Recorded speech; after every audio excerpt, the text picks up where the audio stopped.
Hello, hello, hello, my darlings. Thank you for joining me on a slice of life. A slice of life. I know you think I got me a set person. No, I did not. When my alarm said somebody was at the door, and then I didn't see anybody at the door, and I was like, oh, what did I order now? Because I do order everything. And then this was sitting there, a beautiful, beautiful, beautiful plant from a very, very, very, very dear friend of mine. I remember when she was a little girl, I taught her at Northside. I've been knowing the family a long time. They're very private people, and so I won't call her name all over YouTube. But I was just so excited to open my door, and there it was. This is a Mother's Day weekend, so it works out. Her mother's a beautiful, very popular, well-known woman, and from a great family, and so I thank you. I thank you for, she was a congratulatory for what's going to happen on May 17th. You know what? I keep the glasses on. I like them. So on May 17th at Clark Atlanta University at Baccalaureate, I'm so grateful to receive the Grace Towns Hamilton and Evelyn Laurie Award for Women of Justice. And I don't feel personally worthy.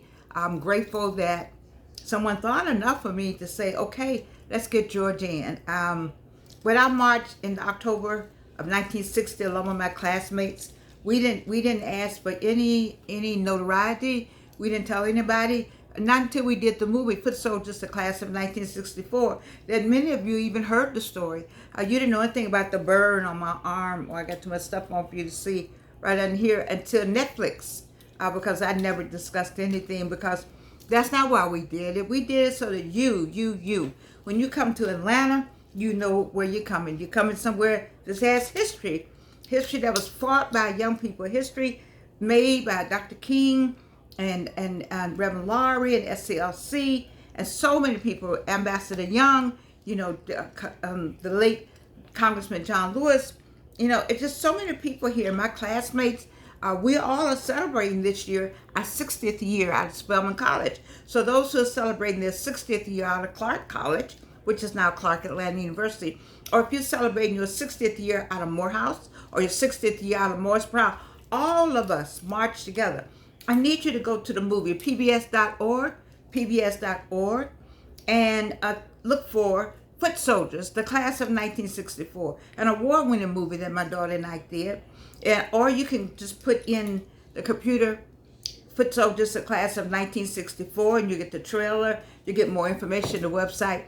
But it's just an exciting time. I'm so grateful. I'm grateful, Galen. I'm so grateful. I'm just grateful that somebody even think enough of me.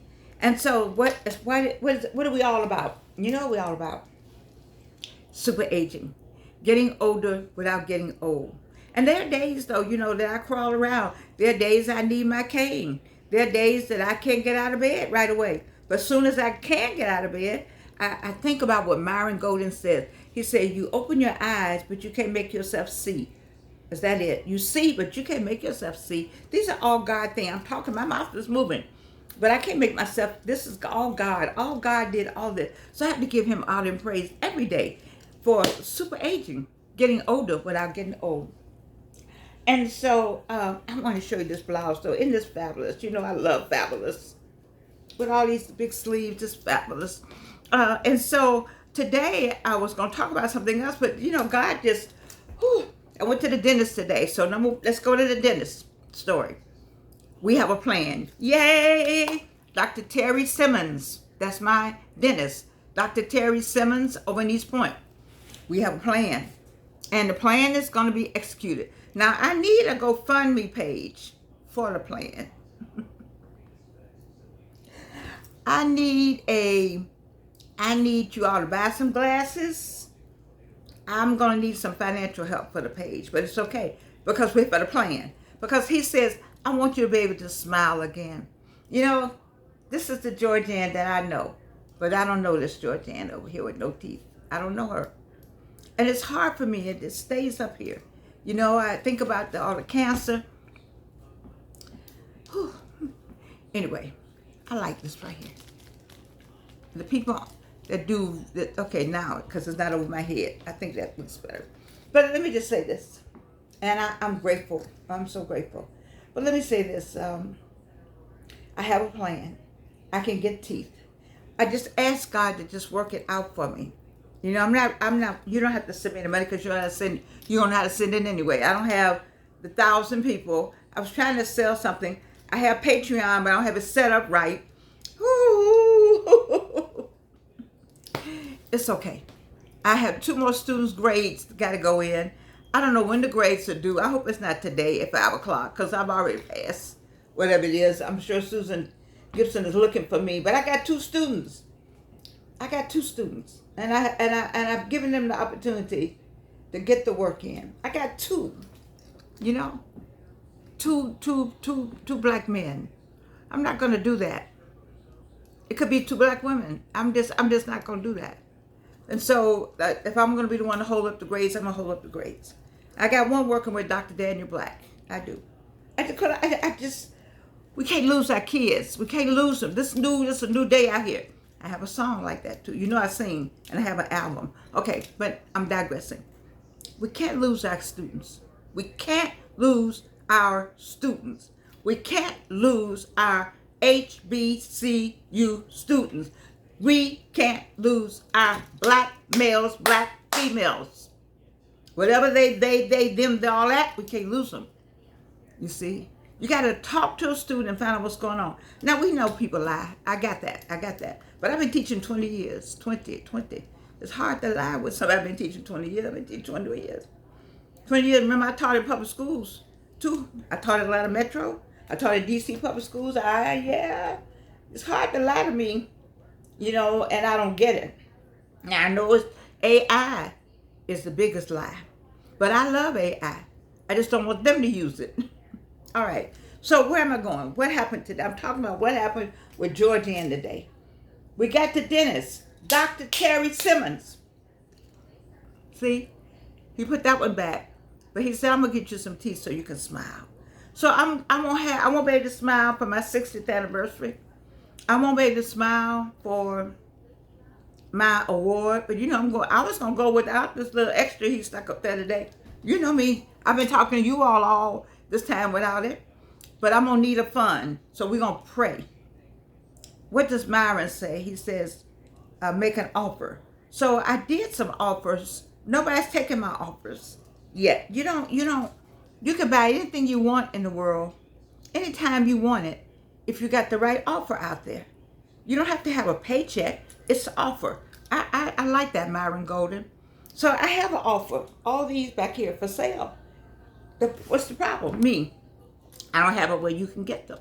But I need for you to get them and buy them. That'll be to help me with my teeth, help me with whatever else. You see, that's the offer. The glasses are to pay for the teeth. Because I need for doctor. And you said that's insurance. You know you don't have any kind of insurance like that when you are my age. You know, I need to go marry somebody that got good insurance. Maybe they work at Emory. I need to go marry them Emory people. So they got good insurance over Emory. We had good insurance at Delta Airlines. I'm just saying. You know, so but I'm so happy about it. God will make a way. You know I'm going to have my teeth. And you know I'm going to have them. Yes, I will. So let's talk about the rest of the day. Here's something else, and then I'm going to be gone. Today, AIB TV, Audrey Galix, interviewed Evelyn and I back in February and interviewed us about our books. And it was on today. Oh, my God. I thought we looked great. You know I love colors. We had on these colors today. We had those colors on. So I put it up like this. You know, and we had our shawls, and I had that other hair. And I have this hair, but it was all right. It made me know why I'm not wearing it now. I think I like this better. Yeah. But anyway, I look good. And we look good. You know, because we felt good. Because we were doing what we wanted to do. And let me tell you something. What did we talk about? Let me go. We talked about this. Guide to the Second-Time Bride. I wrote this back in 1976. I was in a terrible, terrible, terrible second marriage. Awful. You know? Wait. This controls all of this. So this got me in the marriage. Nobody out there got me in the marriage. Nobody put a gun to my head. This got me into it. And so I said, okay, you got yourself into it. God and family and Beverly Fontaine and Ray's mama, Gloria Bernal, and Audrey Halliburton, of course, and family got me out. And God said, and the angel said, let me just go help this girl. And that's what they did. That's how I got out. And so I wouldn't write this book. I wrote a little pamphlet. It was a pamphlet. I promised you I was going to show it to you. Girl, Jan, I got so much going on. You know, plus if I have to go back there and dig for stuff, you all will go like, that's all right. Somebody came in my room one day and just said, you know, when people shake their head, they don't know what to say. Anyway, guide to the second time bride. Do not get married for the second time until you read this book. Okay?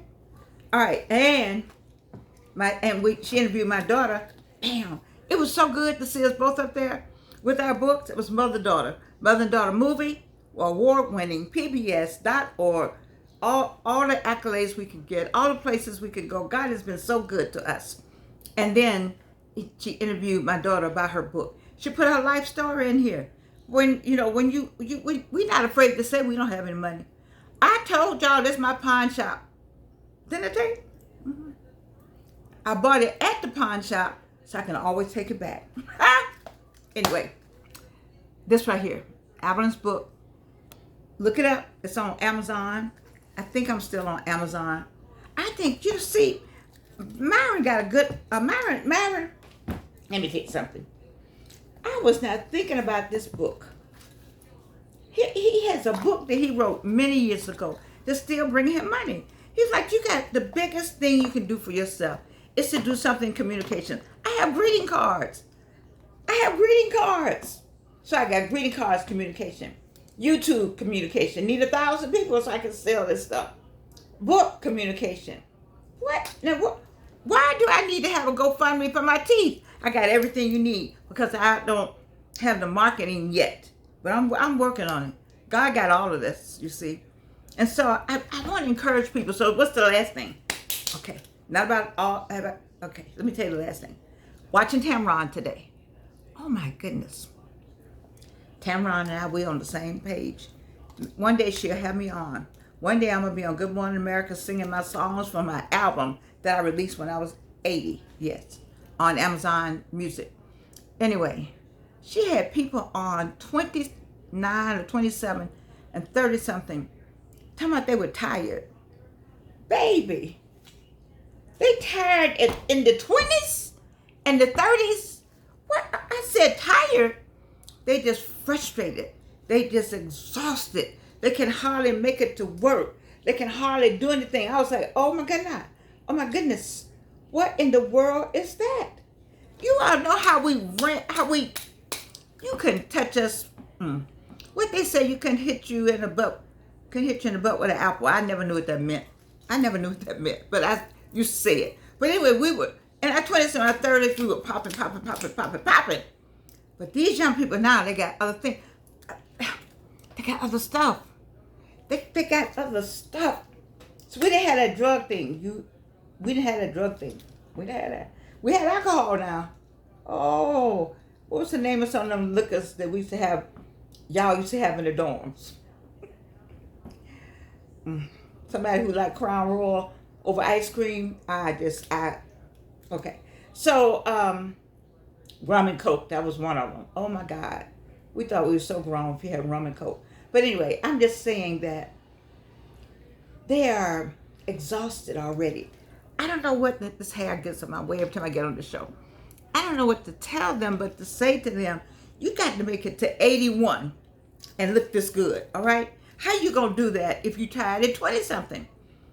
They're not in the right space here. This is the problem. This is the problem. All that they talked about all came back to this. You got to have some kind of understanding of who you are. Whose you are. And I told you your purpose. Didn't I say that? We talked about purpose already. I'm not talking about purpose anymore because Miles Monroe gave you one, or Myron Golden gave you whatever one I told you. That purpose is the dream that you can't get rid of. All this, I'm in my purpose. I used to sit at 251 Anderson Avenue. See, y'all don't know nothing about 251 Anderson Avenue, Atlanta, Georgia. Oh, that used to be fine Lottie Watkins property for young school teachers and up and coming Atlantans back in the day. We paid a whopping $66 a month to live in an apartment. Who ever heard of paying that much money to live in an apartment? $66. That was high rent back then. And Lottie Watkins had a fine place for us to live. And we were all, 20, 20, 20, 20, 30, 30, 30. Well, I wasn't there 30 because I knew to get a house right away, immediately. Alvin and I got one right as soon as they have the, they had a place in Atlanta where black people could live on a certain side and they blocked the street on Peyton. So when that came down, we could actually go up and down Peyton, the whole street. You better know your history, people. Oh, speaking of history, I got a piece you need to read. Who lived here? Where did they go? You want to know something about Atlanta? Over in Great Britain? Go to that site. Over in South Africa? Go to that site. Who lived here? Where did they go? Who lived, L-I-V-E-D, here? Where did they go? Not and. Who lived here? Where did they go? Read it so you know something about the real story of Atlanta. That's my research because I do some kind of something. But I'm telling you, you got to know something about yourself. I say you got to know something about God. You got to have a little God, Jesus in your life. You got to have something that's you can meditate. You got to have, Lord have mercy. You see? And I know Evelyn and I would not be where we are or where God wants us to be if it were not for him. You see? You can't have this much cancer.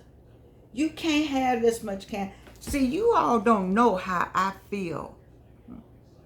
You say, oh, you look so good. You did it. You don't know how I feel. You don't know. And I don't want you to know what it felt like to be on infusion chemo.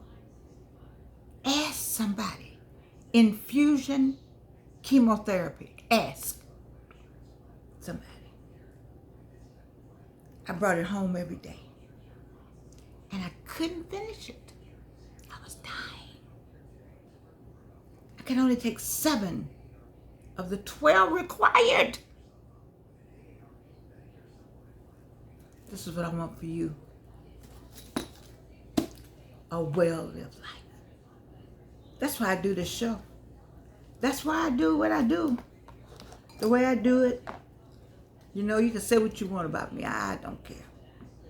I do what God, thus said the Lord. Not all the time. But with this, I have all kinds of things back there I was going to do today. He said, no. Let me give you some stuff. Let me give you something else. So that's why I just like, Georgianne, I have friends say, how do you come up? I don't know how I come up with stuff. First, this came with my front door. Thank you, darling. Then I said she was a soror also. Thank you. And then, I don't know. God just talks to me. He speaks to me. He just speaks to me. There's no way that we could have Audrey Galix do these 2 books and just call us if it were not for God on our side. There's no way the gifts will arrive like this if it were not for God on our side. There's no way for me to go unannounced to the dentist today. And he said, come on, Doc. Because he knows that. Dr. Thomas. Come on, Doc. Come on in here. Let me see what's going on.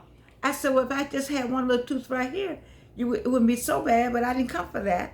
I was coming to something else so we could talk about a plan. He said, I got a plan. My spirit said, get up, put your clothes on, and go on down there. My daughter said, Mama, you going to call? I said, no, I'm not going to call. I'm following what God said. He said, put your clothes on and go on down there. Now I have a plan. You see, it lifted my spirit to know that we can get some kind of teeth. Because it's been bothering me that all I've been through. I had to lose some sight in my eye. I had to lose. The hair just won't grow back. It won't grow back. It just won't grow back. It just said, this is my third chemo. I'm not growing back. You better go find some little girls and put them on. Get them straight. I said, okay then. Lord, you know I love you. And all of you know I love you. When I tell you I'm doing the best I can, when I tell you how grateful I am, you know, I'm not a rich woman. That never asked for riches. I've always asked God for wisdom. When I was young, I asked him, could I be wise? Everybody else would ask for all kind of things. I never asked for any of that. And I didn't even know. I didn't know till I was an adult that it was better to ask for wisdom. And there's a whole Bible, something about wisdom. I always ask for wisdom. And people laughed at me and my daughter because we didn't have a whole lot, but we had love. And look where he brought us from. Look where he brought me from. I love you. I love you. And you can't do anything about it.